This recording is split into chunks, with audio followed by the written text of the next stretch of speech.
মালপোয়া হবে গোল ফোলা বলের মতন। সঠিক পদ্ধতি আর থাকছে কিছু টিপস, লক্ষ্য করলেই যে কেউ এই মালপোয়া তৈরি করে নিতে পারবে। আজকে খুবই সহজভাবে মালপোয়া তৈরি করা দেখাবো। এই মালপোয়া রেসিপিটা দেখলে যে কেউ যারা পারে না তারাও পর্যন্ত এই মালপোয়া তৈরি করে নিতে পারবে। মালপোয়া তৈরি করতে আর কোনো ভুল হবে না। এই মালপোয়া খেতে এতটাই রসালো হবে, যারা একবার খাবে তারা ভাববে কেন এই মালপোয়ার রেসিপি আগে জানলাম না। তারা দোকানের মালপোয়া খাওয়া একদমই ভুলে যাবে, বাড়িতেই এভাবে তৈরি করে নেবে। তো এই মালপোয়াটা তৈরি করার জন্য আমি নিয়ে নিচ্ছি একটা বাটি।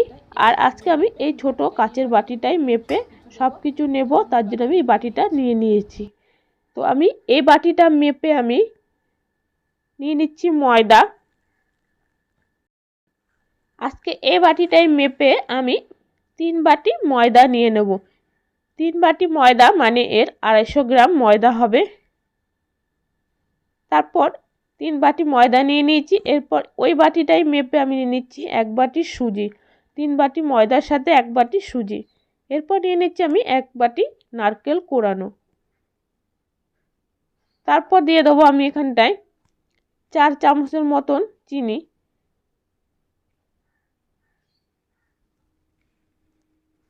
তো আমি 4 চামচের মতন চিনি নিয়ে নিয়েছি। এরপর সবগুলোকে দিয়ে ভালো মতন শুকনো ময়দাটার সঙ্গে মিশিয়ে নেব।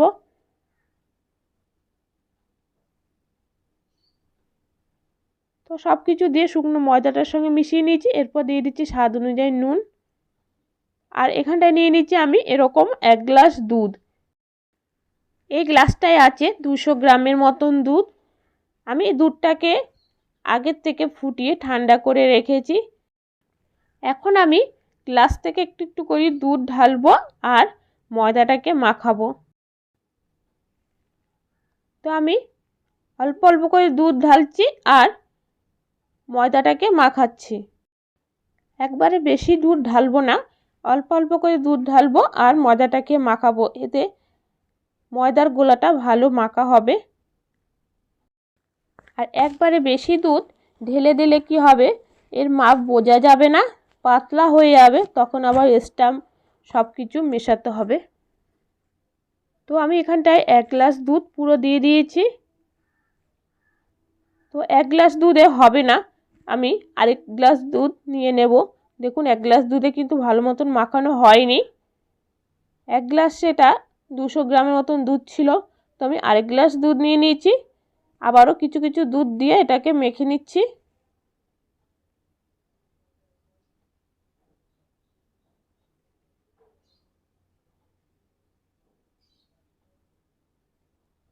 তো দেখুন এটা এবার ভালো মতন মাখা হয়ে গেছে। এরপর আমি এটাকে এখন ঢেকে রাখবো এক সাইডে। তো আমি এর মধ্যে কিছুটা মৌরি দেব, তার জন্য আমি একটা কড়াই বসিয়ে দিয়েছি। কড়াইটার মধ্যে 1 চামচ মৌরি দিয়ে দিই। এরপর মৌরিটাকে একটু শুকনো খোলায় ভেজে নেব, মৌরিটা একটু গায়ে কালার আসা পর্যন্ত। তো দেখুন মৌরিটা কালার এসছে। এরপর আমি মৌরিটাকে তুলে নিচ্ছি। এরপর আমি এখন চিনির শিরাটা তৈরি করে নেব, তার জন্য আমি এখানে 1.5 বাটির মতন চিনি দিয়ে দিয়েছি। এরপর 1.5 বাটি চিনির সাথে আমি 1.5 বাটি জল দিয়ে দেব, কারণ এই চিনির শিরাটা একটু পাতলা হবে, এটা ঘন হবে না, পাতলাই তৈরি করতে হবে। তো এরপর আমি দিয়ে দিচ্ছি কয়টা এলাচ, এতে গন্ধটা ভালো হবে। তারপর দিয়ে দিচ্ছি ঢাকা, তাড়াতাড়ি শিরাটা তৈরি হয়ে যাওয়ার জন্য। তো ঢাকাটা সরিয়ে একটুখানি নাড়িয়ে নিচ্ছি। দেখুন শিরাটা তৈরি হয়ে গেছে। এটা কোনো তার তৈরি হবে না, এটা একটুখানি চ্যাটচ্যাটের মতন শিরাটা তৈরি হলেই এটাকে নামিয়ে নিতে হবে। আমি এখানটায় শিরাটা কম তৈরি করছি, কারণ আমি সব মালপোয়াগুলো শিরায় ডুবাবো না, তার জন্য কম শিরা তৈরি করে নিচ্ছি। আপনারা আপনাদের প্রয়োজন অনুযায়ী শিরা তৈরি করে নেবেন। যে কয় বাটি চিনি নেবেন ঠিক সেই কয় বাটি জল দিয়ে শিরা তৈরি করে নেবেন। তো দেখুন শিরাটা তৈরি হয়ে গেছে। এরপর এটাকে এক সাইডে রেখে দেবো। আর মালপোয়ার গোলাটা ঢেকে রেখেছি, সেটাকে এখন ঢাকা সরিয়ে নিচ্ছি। দেখুন এটা সুজি, যেহেতু সুজি দেওয়া ছিল তো সুজিটা ভিজে অনেকটা ঘন হয়ে গেছে। তো এখন যে মৌরিটা ভেজেছি সেই মৌরিটাকে আমি একটু হাত দিয়ে ডলে দিচ্ছি, এতে গন্ধটা ভালো লাগবে। তো সব মৌরিগুলো দিয়ে দিয়েছি। এরপর মৌরিটাকে একটুখানি মিশিয়ে নিচ্ছি। এরপর দেখুন এটা অনেকটা ঘন হয়ে গেছে। আমি এখন এর মধ্যে আরও 1 চামচ দুধ দিয়ে এটাকে ভালো মতন ফেটিয়ে পাতলা তৈরি করে নেব। মালপোয়ার এই গোলাটা বেশি মোটা বা বেশি পাতলা হবে না, ঠিক এরকমই হবে।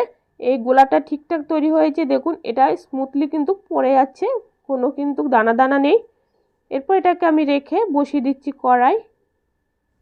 তো কড়াইতে দিয়ে দিচ্ছি আমি তেল।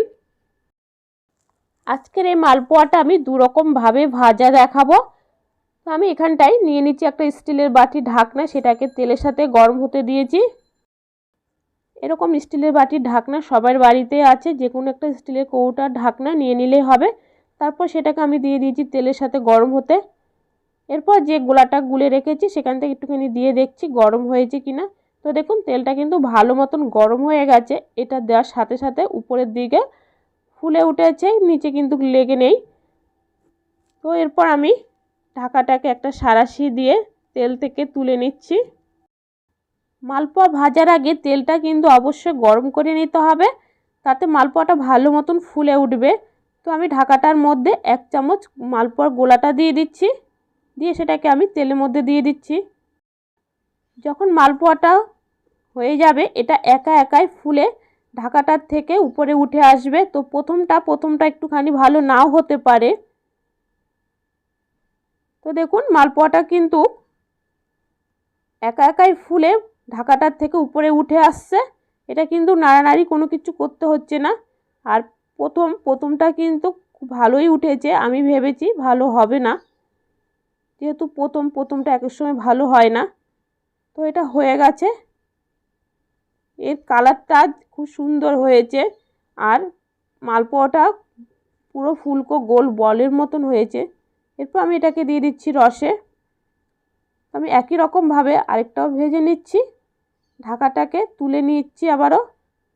ঢাকাটা তুলে নিয়ে এরপর ঢাকাটার মধ্যে আবারও 1 চামচের মতন দিয়ে দিচ্ছি আমি, দিয়ে এটাকে আবারও তেলের মধ্যে দিয়ে দিচ্ছি।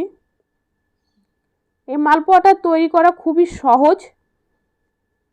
তো দেখুন এটাও একা একা যখন হয়ে যাবে একা একা ঢাকাটার থেকে ছেড়ে উপরের দিকে ফুলে উঠবে, কোনো কিছু করতে হবে না, কোনো নাড়ানাড়ি কোনো কিছু করতে হবে না, এটা একা একাই হয়ে উঠবে। তো দেখুন মালপোয়াটা খুব সুন্দর ফুলে উঠেছে। একই রকমভাবে আমার আরেকটাও মালপোয়া তৈরি করা হয়ে গেছে। আর এই মালপোয়াটা ভাজতে এতটাই ভালো লাগছে, যে কোনো জিনিস ভালো মতন হলে ভালো লাগে।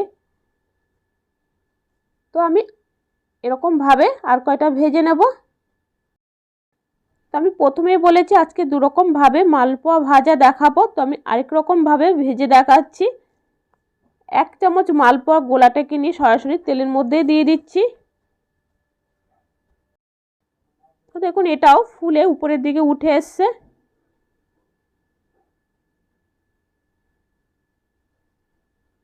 তো একটা মালপোয়া তৈরি হয়ে গেছে, সুন্দর কালার এসেছে দেখুন। তো আমি এটাকেও এখন রসের মধ্যে দিয়ে দিচ্ছি। একই রকম আমি আরেকটাও মালপোয়া ভাজা দেখাচ্ছি। তো 2 রকমভাবে আমি মালপোয়া ভাজা দেখিয়েছি, যেরকমভাবে আপনাদের সুবিধা মনে হয়, আপনাদের ভালো লাগে সেরকমভাবে আপনারা মালপোয়া তৈরি করে নেবেন। আর এই মালপোয়া রেসিপিটা একবার দেখে নিলে মালপোয়া ভাজতে কোনো অসুবিধাই হবে না। যে পারে না সেও পর্যন্ত ভালো মতন মালপোয়া তৈরি করে নিতে পারবে। তো আমি একই রকমভাবে সব কয়টা মালপোয়াকেই তৈরি করে নিয়েছি, আর সবগুলোকে আমি রসে দিয়ে দিয়েছি। তো দেখুন মালপোয়াগুলো কতটা রসালো হয়েছে। মালপোয়াগুলো সব রসগুলোকে টেনে নরম স্পঞ্জি তৈরি হয়ে গেছে। তো এগুলোকে আমি প্লেটে বেড়ে নিয়ে দেখাচ্ছি। এই মালপোয়াগুলো এতটাই রসালো খেতে, একটা খেলেই মন ভরে যাবে। আর এতটাই নরম সফটি হয়েছে, মুখে দিলেই কিন্তু মিলে যাবে। এভাবে তৈরি করে যদি আপনারা মালপোয়া খান তাহলে আপনারা দোকান থেকে কিনে নিয়ে আসা মালপোয়া খাওয়ার কথাই ভুলে যাবেন, আপনারা বাড়িতেই তৈরি করে খাবেন। তো তো খুব সহজভাবে আজকের এই মালপোয়া তৈরি করা দেখিয়েছি।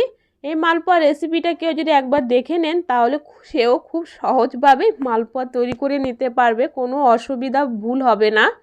আর এই মালপোয়াটা কতটা নরম হয়েছে তো আমি আপনাদেরকে এর ভেতরটা দেখাচ্ছি একটাকে ভেঙে। তো দেখুন এটা কতটা নরম সফটই হয়েছে, এর ভেতর পর্যন্ত পুরো রস ঢুকেছে। তো আজকের এই মালপোয়া রেসিপিটা যদি আপনাদের ভালো লাগে, আপনাদের উপকারে আসে, তো প্লিজ আমার চ্যানেলটা একটা লাইক শেয়ার করে দেবেন। একটা শেয়ার দিয়ে সবাইকে দেখার সুযোগ করে দেবেন যাতে সবাই দেখতে পারে। আর আমার চ্যানেলটা একটা সাবস্ক্রাইব করে দেবেন। আর যেসব বন্ধুরা ফেসবুক থেকে দেখছেন স্বর্ণ কিচেন ফেসবুক পেজটাকে ফলো করে রাখবেন।